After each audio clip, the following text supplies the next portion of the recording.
And then Andrew made a joke about deportation, which you were like deeply offended by. That was you? Yeah, that was her. That was really funny.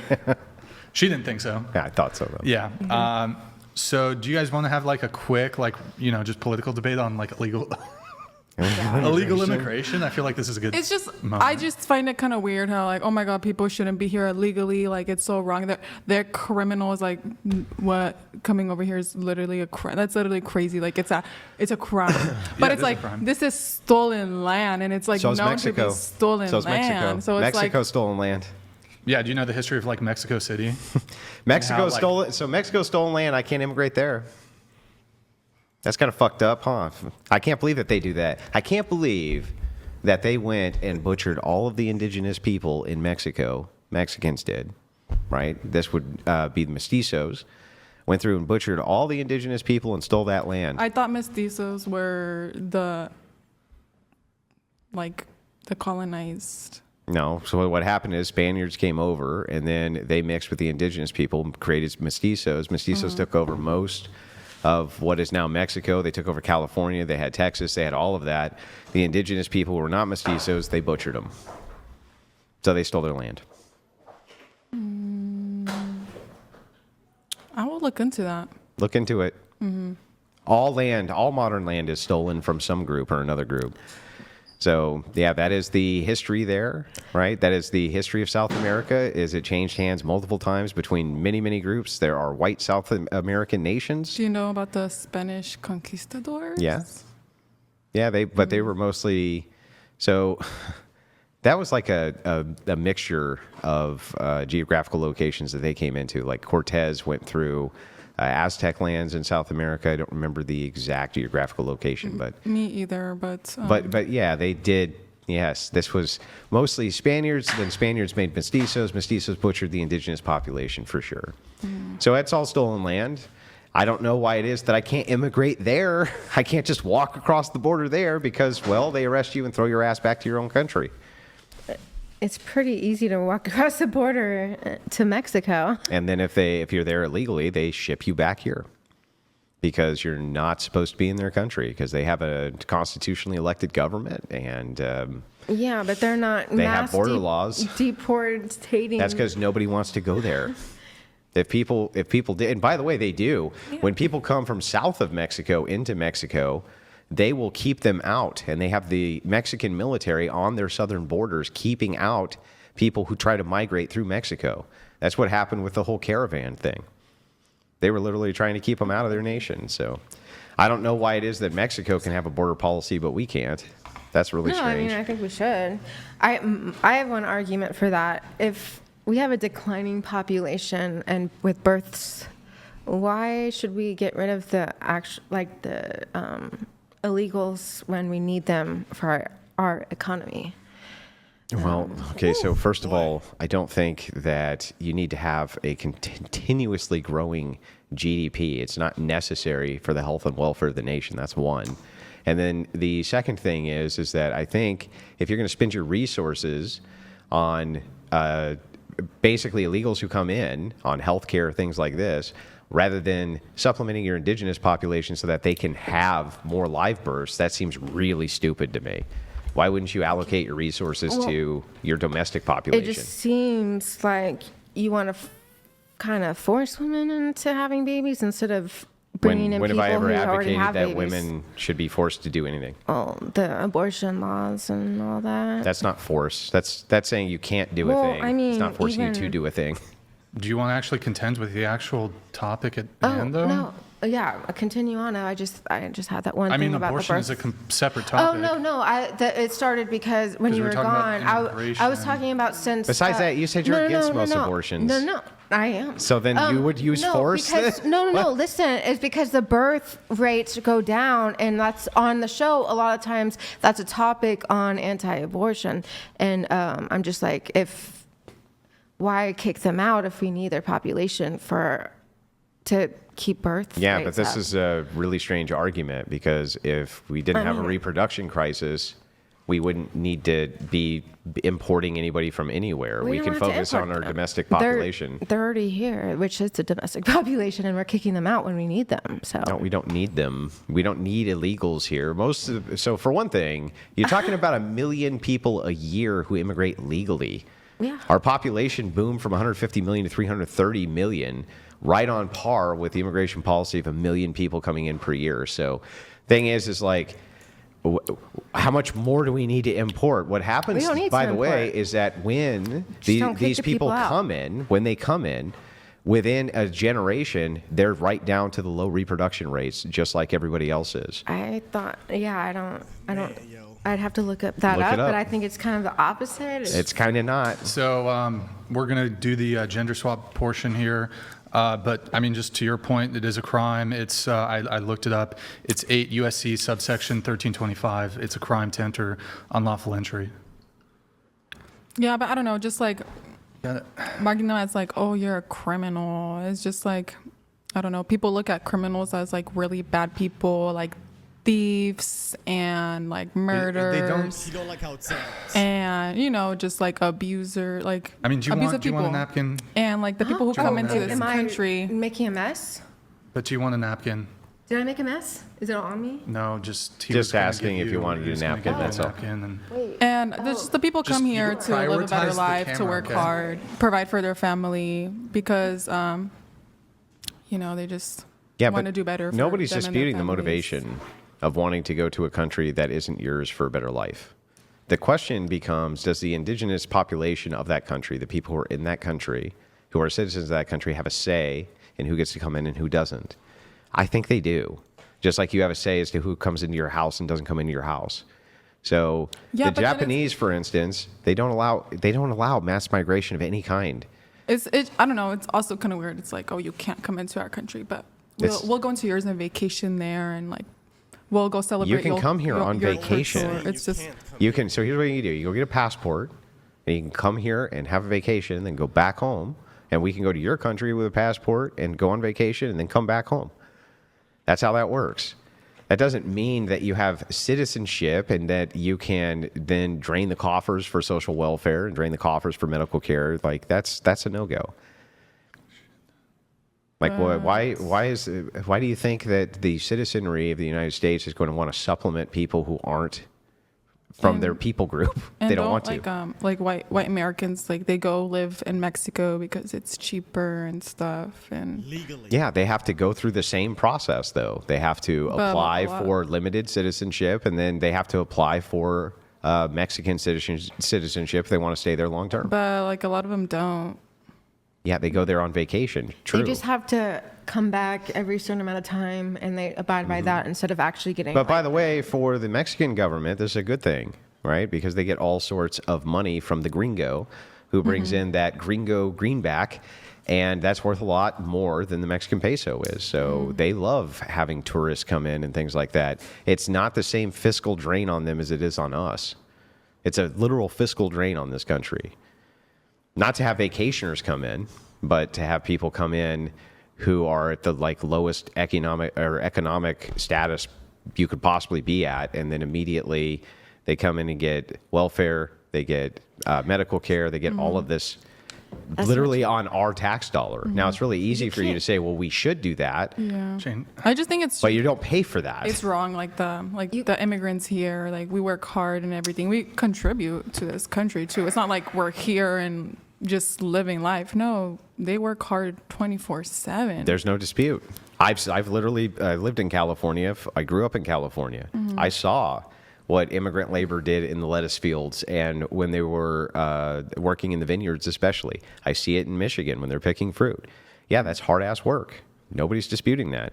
We have migrant work programs so that migrants can come in and work and then go back to their home country. A majority of immigrants are those people too, and it's just like, oh, I'm not disputing that. Deport them. It's just like you're deporting hardworking immigrants that is contributing to your country. Like the food you have. Is Yeah, they also because do- of them. yeah, but here's the thing. It's easily accessible. They also because come in of and do that. remittances. So what they do is they come in and they get American dollars here, and then they send it back to their origin nation untaxed. It doesn't help us at all. Okay, So- but it literally like you guys go into our country, whatever. It's just. Well, which is your country? Is the United States Well, your country or is I was Mexico born- your yeah, I was born country? here. But yeah, I can still say like Mexico. It's like, Is that your country or isn't it? No, it's not. It's not like my actual country. So but what's it's your like country? I'm from. Well, I was born here in the United States. So who are your countrymen? Well, I'm Mexican American, but I do have family in Mexico. so- Sure. Yeah. You have family there, but who are your countrymen? I think she's highlighting her ethnic background. Oh, is that what you think? I didn't know that she was doing that, but I'm really glad you clarified. It's super You're nice welcome. of you. Thank you. So anyway, I was just curious, though, if we get No, back yeah, to I this. can't say. I can't say that's. I can't say like, oh, that's my country. I wasn't born there. But, Right. Yeah, I was just curious who. Yeah, Yeah, so like, if Mexico and America went to war, who do you have your loyalty to? Don't know. Wow. Do you think that maybe that's Wait, a let's problem get with an having answer. immigrants in? Wait, let's get an answer. Yeah, go ahead. That is Who's your a good loyalty to? question. I would do a lot to protect like Mexicans Mm-hmm. and everything. Honestly. So maybe for the people who are here, right, who when we hear this from even people who are born here with American citizenship, if my country goes to war with your country, I'm going to side with that other country and not my own But country. since I'm born here, like I can't really do anything about. That's true, the except country. advocate on behalf of the enemy And who since we I- could be at war with. Since I live here, I can't really do anything like about it. Well, you can. You can vote and you can advocate on behalf of potential enemies of the United States. So if we go to war with Mexico, now you have loyalties to Mexico and not to the United States. That's a massive problem with immigrants coming in, especially en masse from a single country, is now we have dual loyalties we have to deal with. That's not a good idea. No nation would put up with that. Like, what nation would ever put up with that? Like, imagine this. Let me give you this scenario. So let's say that there's millions of people who are like-minded like you who said, well, I would prefer actually to advocate for Mexico if there was a war between Mexico and America, right? And then we had a draft. And we drafted tens of thousands of people who thought like that. Now you have soldiers in the field who are willing to shoot other soldiers in the back, right? I honestly respect both. I can't. I don't know. I wouldn't like. What, really what was your I original respect question? Where both. does her loyalties lie to the United States or Mexico Yeah. in the event of a war? Yeah. And she said she doesn't. I don't know. I respect. If you both, had to pick one. honestly. Well, since I live here, I don't know. I would have to pick the U.S. But like, you know. But you have I a would lot of still- loyalties there, right? I would still feel for Mexico. You know. This came up. This problem historically has come up. In World War II, we interned the Japanese. The Japanese who lived here in America, we interned them in internment camps under lock and key and armed guards because we're at war with their origin nation. And we couldn't take the risk that they were going to sabotage or kill our soldiers on behalf of our enemies. Like, this has historically happened, that we've had to do that. Someone said like my loyalty Below the towards threshold. Mexico. What about it? I don't know. But I don't know. I wouldn't like live there because I was born and raised here, so I'm very Americanized. So I wouldn't like fit in all completely with Mexico. Wow, that was, oh my goodness. That was a lot that this woman just revealed. And the biggest part that stuck out to me the most is that her loyalty, right? Because what we've witnessed for the last 4 years during the last administration is an influx of young military-aged men coming to this country unvetted, right? Where does their loyalty lie? Right, and it's not just Mexico we're talking about here. This is what people fail to realize, is that there's also illegal immigrants coming into this country from different parts of the world, including the Middle East, right? So when they come into this country, where does their loyalty lie? All of these young men that are military age, why are they here? Some of them came here single, no women, no wives, no children, right? Solo, by themselves. Why? Right? That's why we need stricter border policies. We have to vet these people. If we're going to let them into this country, we at least have to know their background. We might not know their intentions, right? They might lie to us and not tell us exactly why they're here. But the least that we can do is find out their background, right? What were they involved in before they came to this country, right? Were they part of a terrorist organization? Do they have a criminal background, right? What did they do in their origin or in their country that they originated from? What were they a part of? Were they just the average citizen? They just working a regular job, right? Were they part of the government?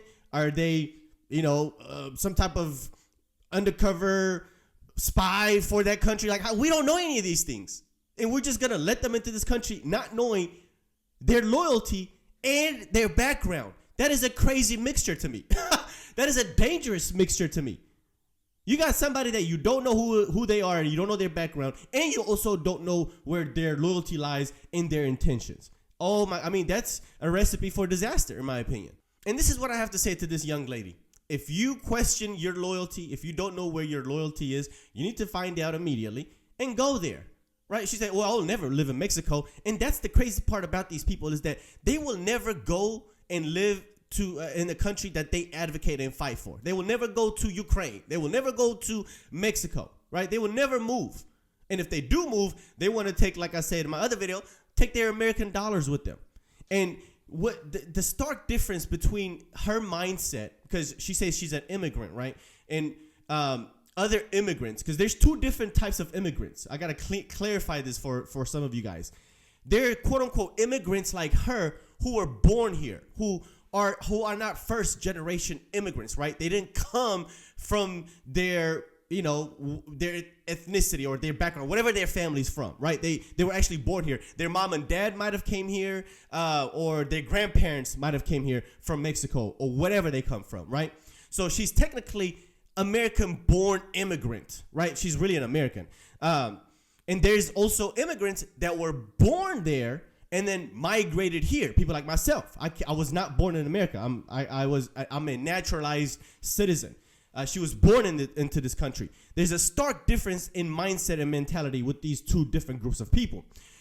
The people like her, their loyalty does lie where their family or where their parents came from, because they feel like they owe some type of homage to that place, right? It's almost like a virtue, almost like an identity crisis. They don't really know who to identify as. My parents came from Mexico, but I was born in America. That's why she's having an identity crisis, a loyalty crisis, because she, to the core, wants to identify with her culture from the past, because she wants to, have that connection to the roots or whatever the reasoning is. But also, she was born here, so she's conflicted. But what you'll realize is that immigrants that came into this country that were not born here, that are naturalized citizens, when we get our citizenship, most of the time, our loyalty to whatever we came from is gone, to be honest with you. This is not a hard question for me to answer. If America was to go to war from where I came from, I'm going to side with America. That's just that's just how things are going to go. I'm going to be an American soldier. I'm going to fight for America. It's just the way that it is. Right? I don't have no loyalty to the place that I come from. I will never go back and live over there. I don't have any obligation to go back over there and live over there and raise a family and fight for that country. I have a child here. I have a family here. I mean, honestly, I've been here now longer than I was there before I came here. So, I mean, I'm an American. And that's the biggest difference, is most immigrants that come into this country that are just naturalized citizens, they don't have an identity crisis like that. Their loyalty now shifts over to being American, right? They also don't have a hard time assimilating to the American culture and American way of life as well. And they don't have any problems identifying as an American as well. Right? If I was to go travel to a different country, when I go to Mexico or go travel somewhere else outside of America, and people ask me, hey, where you from? I say America. I'm American. They ask me, hey, where you guys from? I'm American. I'm from Texas. Right? If they ask me, where were you born? I might give them the answer to that. But if somebody was to ask me anywhere I go, who are you? Who do you identify as? Where does your loyalty lie? America. United States of America. It is not a hard question for me to answer. But hey, like she just revealed, she will never go back and live in Mexico because she's too Americanized. And I said that in the last video, that's just how these people mindset is set up. They love the American opportunity. They love the American money. They love the American safety. So yeah, they're not gonna go back and live in these countries they fight so hard and advocate for. It's just so funny to me. But anyway, let me know what you guys think. Hope you enjoyed this video. Hope you enjoyed the content. Let me know what your opinions are down below in the comment section. Hit the like button, guys. It really helps the channel out. And of course, if you are brand new, consider subscribing. I'll see you on the next one. Peace.